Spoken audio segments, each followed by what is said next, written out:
అందరికీ నమస్కారం అండి. లాస్ట్ క్లాస్‌లో అశోకుడి యొక్క శాసనాలు అనేటువంటి టాపిక్‌ని మనము డిస్కస్ చేశాము. అందులో భాగంగా అశోకుడి యొక్క శిలాశాసనాలు మొత్తం కూడా 181 శిలాశాసనాలు 47 ప్రదేశాల్లో ఉన్నాయని చెప్పుకున్నాము. ఈ 47 ప్రదేశాల్లో 44 ప్రదేశాలు భారతదేశంలో ఉన్నాయండి. అదేవిధంగా 2 ప్రదేశాలు పాకిస్తాన్‌లో ఉన్నాయని చెప్పుకున్నాము. ఒక ప్రదేశము ఆఫ్ఘనిస్తాన్‌లో ఉందని చెప్పుకున్నాం. అదేవిధంగా భారతదేశంలో ఉన్నటువంటి అన్ని అశోకుడి శాసనాలు బ్రాహ్మీ లిపిలోను ప్రాకృత భాషలోను వేయబడ్డాయి. అదేవిధంగా పాకిస్తాన్లో లభ్యమైనటువంటి శాసనాల్లో ఖరోష్ఠీ లిపిని అదేవిధంగా ప్రాకృత భాషని ఉపయోగించాడు. ఇక కాందహార్లో లభ్యమైనటువంటి శిలాశాసనంలో గ్రీకు భాషని అదేవిధంగా అరామిక్ భాషని అదేవిధంగా గ్రీక్ లిపిని అరామిక్ లిపిని వాడాడు. అంటే మొత్తంగా అశోకుడు తన శిలాశాసనాల్లో 3 భాషల్ని 4 లిపుల్ని వాడాడు అనేటువంటి విషయాన్ని మనం గతం క్లాసులో డిస్కస్ చేశాము. అదేవిధంగా అశోకుడు మొత్తం మీద 3 రకాలైనటువంటి శాసనాల్ని వేయించాడు. ఒకటి శిలాశాసనాలు, స్తంభ శాసనాలు, గుహాలయ శాసనాలు. ఈ శిలాశాసనాలు ఏవైతే ఉన్నాయో అవి ఊర్లో ఎక్కడైతే కొండ ప్రాంతం ఉంటుందో ఆ కొండ ప్రాంతం మీద చెక్కించినటువంటి శాసనాలు శిలాశాసనాలు. కొండలు లేనటువంటి ప్రాంతాలలో కొండని చెక్కి ఒక స్తంభ రూపంలో ఊరికి మధ్యలో నిలబెట్టి చెక్కినటువంటి శాసనాల్ని స్తంభ శాసనాలు అని అంటారు. అదేవిధంగా గుహాలయాలు అంటే గుహల్లో వేయించినటువంటి శాసనాల్ని గుహాలయ శాసనాలు అని అంటారు. ఈ విషయాలన్నీ కూడా మనము గతం క్లాసులో చదువుకున్నాం. అయితే అశోకుడు వేయించినటువంటి ఈ శాసనాల్లో అత్యంత ముఖ్యమైనటువంటి శాసనము 14 శిలాశాసనాలు. ఈ 14 శిలాశాసనాలు ఏవైతే ఉన్నాయో చాలామంది ఏమనుకుంటారంటే 14 శిలాశాసనాలు ఒక్కోటి అనుకుంటారు. అట్లా కాదండి, ఒకే రాతి మీద చెక్కబడ్డటువంటి 14 ఐటమ్స్ అన్నమాట. అంటే 1, 2, 3, 4 అట్లా 14. ఈ 14 శిలాశాసనాలలో అశోకుడు తన ప్రజలతోటి ఏమైతే చెప్పదలుచుకున్నాడో ఆ విషయాల గురించి ఇక్కడ డిస్కస్ చేయడం జరిగింది. ఈ 14 శిలాశాసనాలు కేవలము 8 ప్రదేశాల్లో మాత్రమే మనకి ఉన్నాయి. అది కూడా లాస్ట్ క్లాస్లో చదువుకున్నాము. ఎక్కడెక్కడ ఉన్నాయండి అవి? ఎర్రగుడి ఆంధ్రప్రదేశ్లో ఉంది, అదేవిధంగా సొపారా మహారాష్ట్రలో ఉంది, గిర్నార్ గుజరాత్లో ఉంది, కల్సి ఉత్తరాఖండ్లో ఉంది, అదేవిధంగా ధౌలి జౌగడ ఈ 2 కూడా ఒరిస్సాలో ఉన్నాయి. దాంతోపాటు మన్షేరా షాబాజ్గిరి అనేటువంటి ప్రాంతాలు పాకిస్తాన్లో ఉన్నాయి. మొత్తం 8 ప్రదేశాల్లో ఈ 14 శిలాశాసనాలు ఉన్నాయి అనేటువంటి విషయాన్ని మనం గతం క్లాసులో చదువుకున్నాము. అయితే మనకు ఎగ్జామ్ పాయింట్ ఆఫ్ వ్యూలో ఈ 14 శిలాశాసనాలకు సంబంధించి అడగడానికి కొంత అవకాశం ఉందండి. ఈ 14 శిలాశాసనాలు అంటే ఏ రకమైనటువంటి అంటే మనం చెప్పాలంటే ప్రజలతోటి డైరెక్ట్గా ఈరోజు ఎలాగైతే గవర్నమెంట్ జీవోలు ఉన్నాయో ఎడిక్ట్స్ అంటేనే జీవోలు అని మనం చదువుకున్నాం. అశోకుడు మాత్రమే వేయించాడని కూడా చదువుకున్నాం. ఈ 14 శిలాశాసనాలు ఏమిటి అనేటువంటి విషయాన్ని మనము ఒకసారి చూసినట్లయితే అందులో మొదటి పాయింట్ అంటే మొదటి శిలాశాసనం ఏం చెప్తుంది?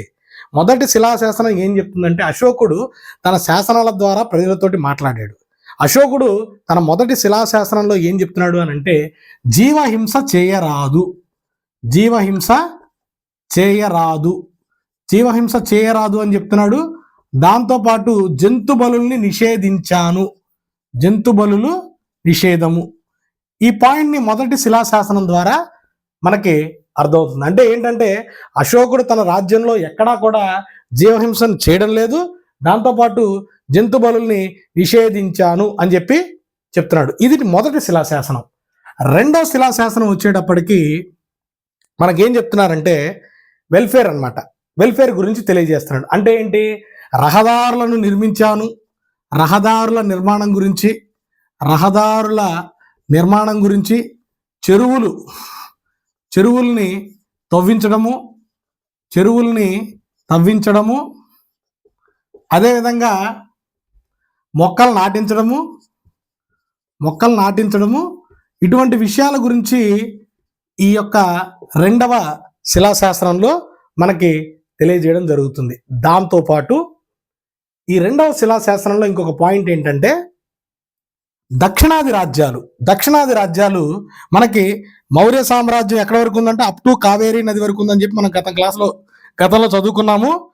అంటే ఆ కావేరీ నది ఎగువ ప్రాంతం వరకు కూడా అశోకుడి యొక్క కంట్రోల్లో, మౌర్య సామ్రాజ్యం కంట్రోల్లో ఉండేది. దక్షిణాదిలో 3 రాజ్యాలు ఉండేవి. అవి చేర, చోళ, పాండ్య రాజ్యాలు. ఈ చేర రాజ్యాన్ని కేరళ పుత్రులు అని చెప్పి అన్నారు. కేరళ పుత్ర రాజ్యము, కేరళ పుత్రులు అన్నారు. చేర, చోళ, పాండ్య. దాంతోపాటు తామ్రపర్ణి అంటే శ్రీలంక అండి. శ్రీలంకని తామ్రపర్ణి అన్నారు. ఈ యొక్క రాజ్యాల సమాచారము మనకి 2వ శిలాశాసనంలో చెప్పబడింది. ఆ విషయం కూడా మనము ఇక్కడ గుర్తుపెట్టుకోవాలి. ఇకపోతే 3వ పాయింట్ ఏమంటాడంటే, అంటే 3వ శిలాశాసనం ఏం చెప్తుందంటే, శ్రమణులను బ్రాహ్మణులను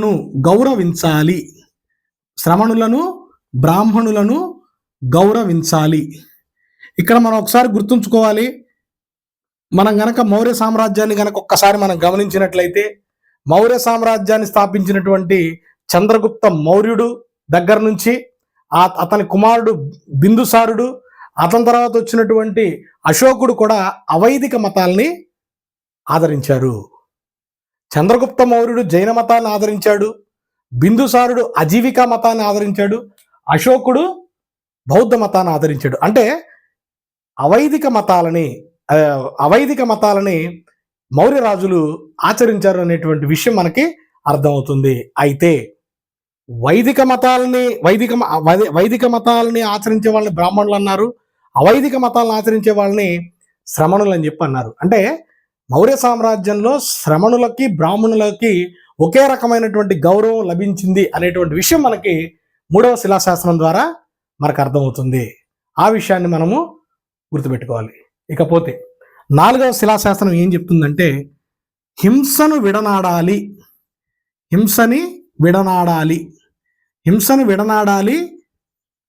బేరి ఘోషకు బదులుగా దమ్మ ఘోషని వినిపించాలి. అంటే బేరి ఘోష అంటే ఏంటి అని అంటే, యుద్ధ వాతావరణం అనేది ఉండకూడదు.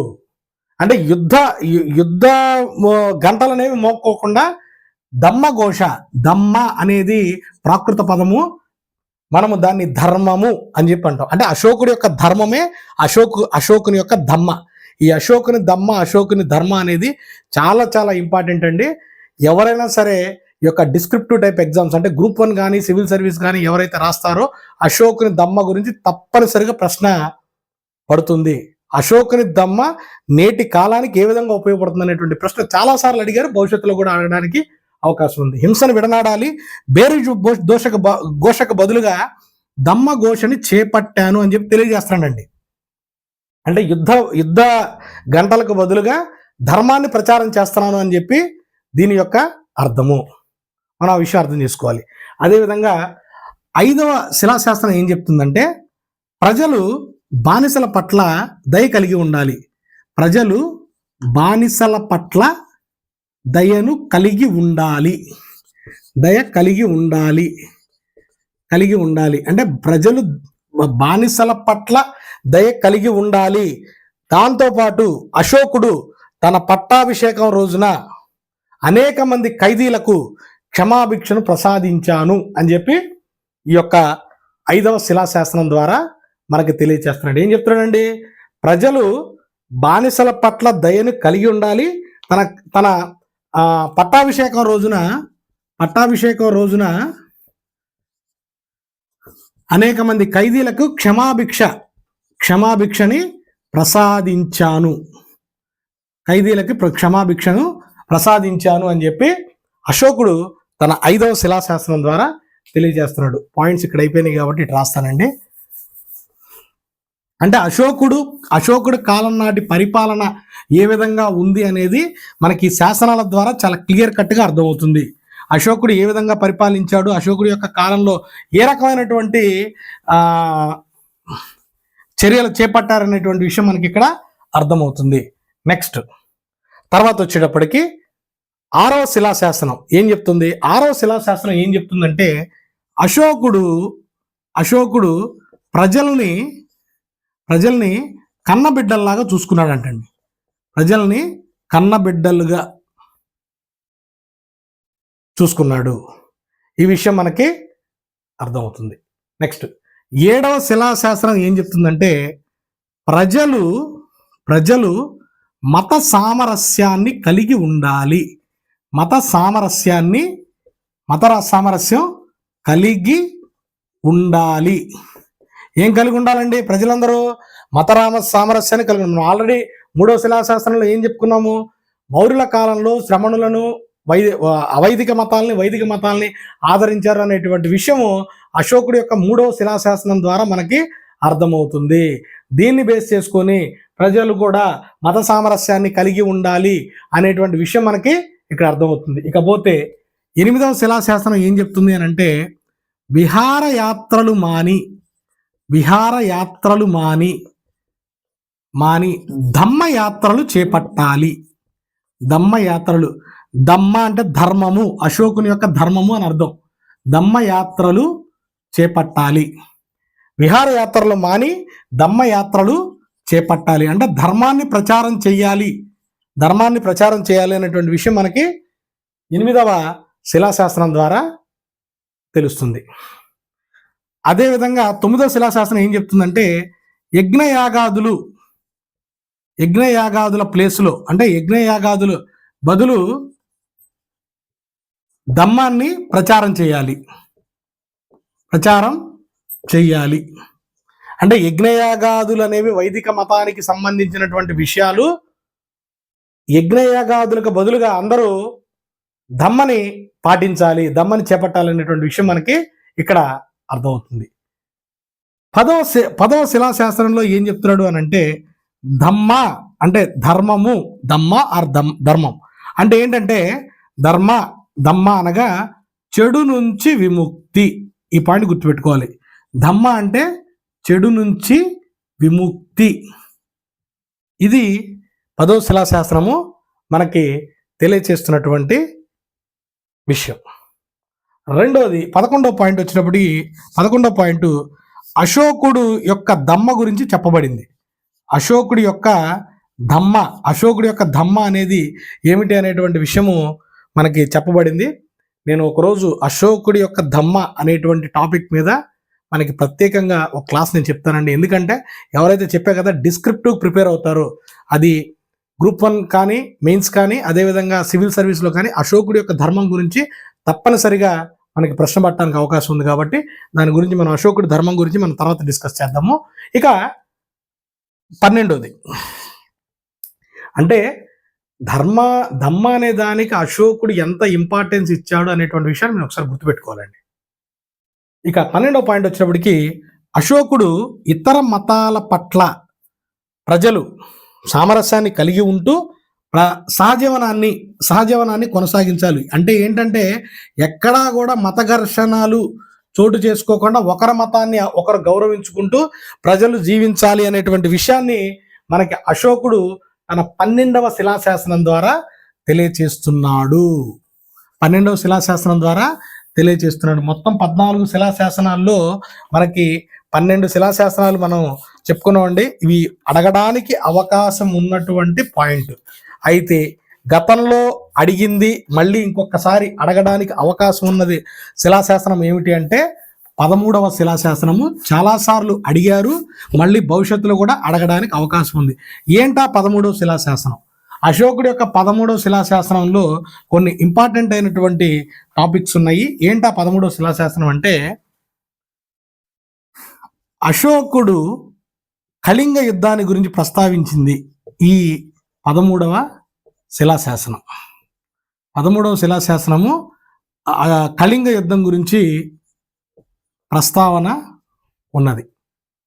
అశోకుడి యొక్క 13వ శిలాశాసనం కళింగ యుద్ధం గురించి ప్రస్తావన ఉన్నది. దాంతోపాటు అశోకుడు గ్రీకు రాజులతో ఉన్నటువంటి దౌత్య సంబంధాల గురించి ఈ శిలాశాసనంలో తెలియచేయబడింది. అంటే అశోకుడు తన సమకాలీకమైనటువంటి గ్రీకు రాజ్యాల గురించి ప్రస్తావన తన 13వ శిలాశాసనంలో చెప్పబడింది. ఒక్కసారి గనక మనము మౌర్య చక్రవర్తి చంద్రగుప్త మౌర్యుడి కాలంలో మెగాస్తనీస్ రాయబారిగా పంపబడ్డాడు. మెగాస్తనీస్తో మొదలైనటువంటి యొక్క విదేశీ రాయబారము తర్వాత కాలంలో కూడా జరిగింది. బిందుసారుడి కాలంలో డైమకస్సు, డైనోసియస్ అనేటువంటి గ్రీకు రాయబారులు రావడం జరిగింది. అదేవిధంగా ఈ అశోకుడి యొక్క కాలంలో గ్రీకు రాయబారులు యాంటియోకస్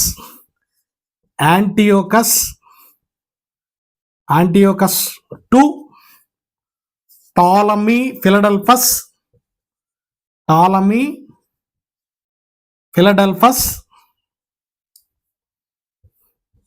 అంటే ఏంటంటే అశోకుడు ఈ యొక్క గ్రీకు రాజ్యాలతో ఉన్నటువంటి సంబంధాల గురించి మనకు 13వ శిలాశాసనం తెలియచేస్తుంది. అదేవిధంగా అలెగ్జాండర్ అంటే అలెగ్జాండర్ కాదండి, అలెగ్జాండర్ అనే పేరుతోటి ఇంకా ఉంటారు. అంటే వీళ్ళ పేర్లు అక్కడ ఎట్లా ఉందంటే యాంతియోకస్, దాంతోపాటు ఇతర పేరు అంతికిని, అలికసుద్ర, ఈ రకమైనటువంటి పేర్లతో వాళ్ళు చెప్పబడ్డారనమాట. తర్వాత ఇంకొక అతను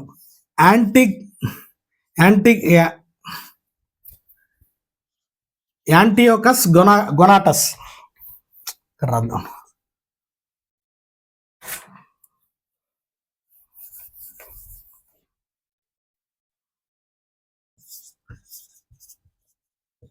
యాంటియోకస్ గొనాటస్.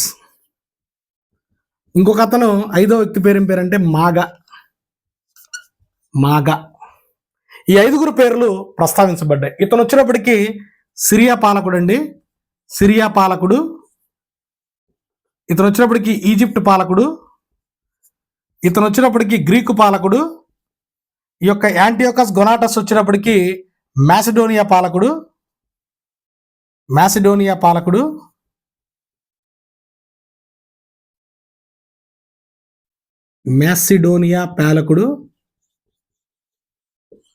ఈ మాగా వచ్చినప్పటికి ప్రస్తుతం ఉన్నటువంటి లిబియా దేశం ఉంది కదండి, ఈ లిబియా పాలకుడు. అంటే ఈ 5గురు యొక్క రాజుల గురించి మనకి 13వ శిలాశాసనంలో చెప్పబడింది. ఆ విషయాన్ని మనము గుర్తుపెట్టుకోవాలి. Antiochus to Ptolemy ఫిలడెల్ఫస్.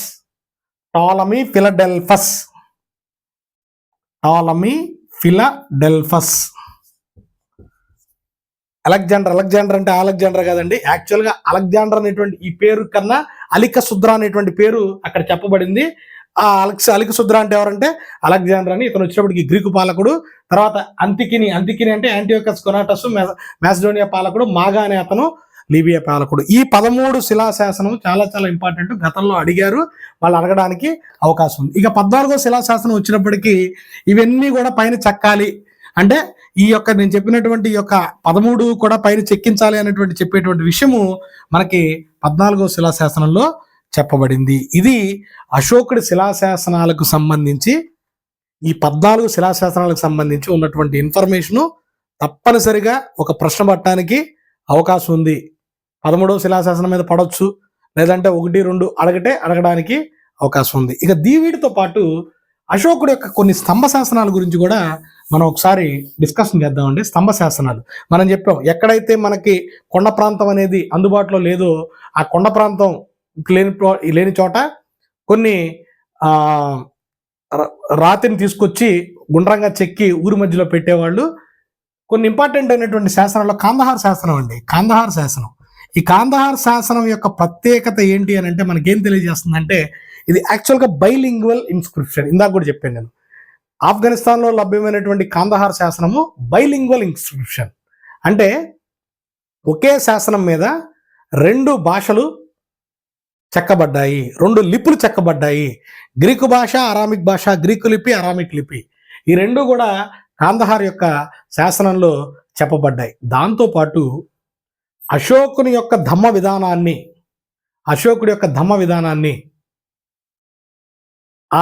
తీసుకొని దాని ద్వారా ప్రేరణ పొంది అక్కడ నివసించేటువంటి ఆటవికులు, అదేవిధంగా చేపలు పట్టేవాళ్ళు వాళ్ళు ఏం చేశారంటే ఈ యొక్క ఆ వృత్తిని వదిలేసి వ్యవసాయాన్ని చేపట్టారు అని చెప్పి మనకి తెలియచేస్తుంది. ఇక రెండవది రుమిందై శాసనం. ఇది కొంచెం ఇంపార్టెంట్ అయినటువంటిదండి. ఎందుకంటే మౌర్యుల కాలం నాటి పన్నుల వ్యవస్థ గురించి తెలియజేసేది ఈ రుమిందై శాసనం. ఈ కాలంలో అశోకుడు తన 20వ రాజ్య సంవత్సరంలో ఈ యొక్క రుమిందై అంటే లుంబిని, గౌతమ్ బుద్ధుడు జన్మించినటువంటి ఆ ప్రాంతాన్ని ఈయన సందర్శించాడు. 1/8 వంతు పన్నును మాత్రమే, అంటే అతి పవిత్రమైనటువంటి గౌతమ్ బుద్ధుడు జన్మించినటువంటి ఈ ప్రాంతంలో నివసిస్తున్నటువంటి మీరు చాలా అదృష్టవంతులు కాబట్టి మీకు 1/8 వంతు మాత్రమే పన్నును విధిస్తున్నాను అనేటువంటి విషయము మనకి రుమిందై శాసనం ద్వారా తెలియజేస్తుంది. అంటే ఏంటంటే మౌర్యుల కాలం నాటి పన్నుల వ్యవస్థ గురించి తెలియజేసేటువంటి శాసనం ఏది?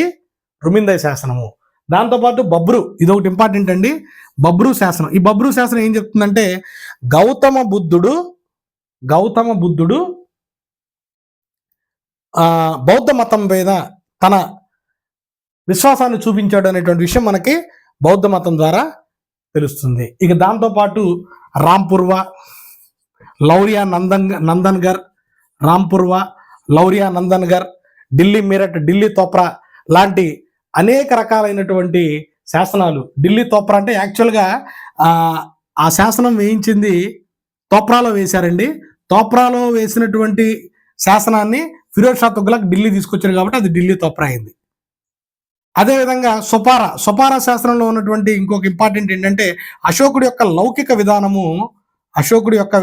విధానము ఇక్కడ చెప్పబడింది. ఇవి మన అశోకుడి శాసనాలకు సంబంధించినటువంటి విషయాలండి. మనకి ఖచ్చితంగా ప్రశ్న పడటానికి అవకాశం ఉంది. ఈ వీడియో చూసే కన్నా ముందు దీనికన్నా ముందు ప్రీవియస్ ఇంకొక వీడియో చేశాము. ఎవరైనా కొత్తగా చూసేవాళ్ళు ఉంటే దాన్ని కూడా చూడండి. మన కంటెంట్ కనుక నచ్చినట్లయితే మన ఛానల్ని లైక్ చేయండి, షేర్ చేయండి, సబ్స్క్రైబ్ చేయండి. ఏదైనా సరే మీకు టాపిక్ కావాలన్నప్పుడు నా కామెంట్ రూపంలో తెలియజేస్తే దానికి సంబంధించి నేను చేయడానికి తప్పనిసరిగా ఆ వీడియోకి సంబంధించి చేయడం జరుగుతుంది. ఇదేంటి అశోకుడి శాసనాలకు సంబంధించినటువంటి విషయం. నెక్స్ట్ క్లాస్లో వేరే టాపిక్ తోటి మళ్ళీ కలుద్దాం. Thank you very much.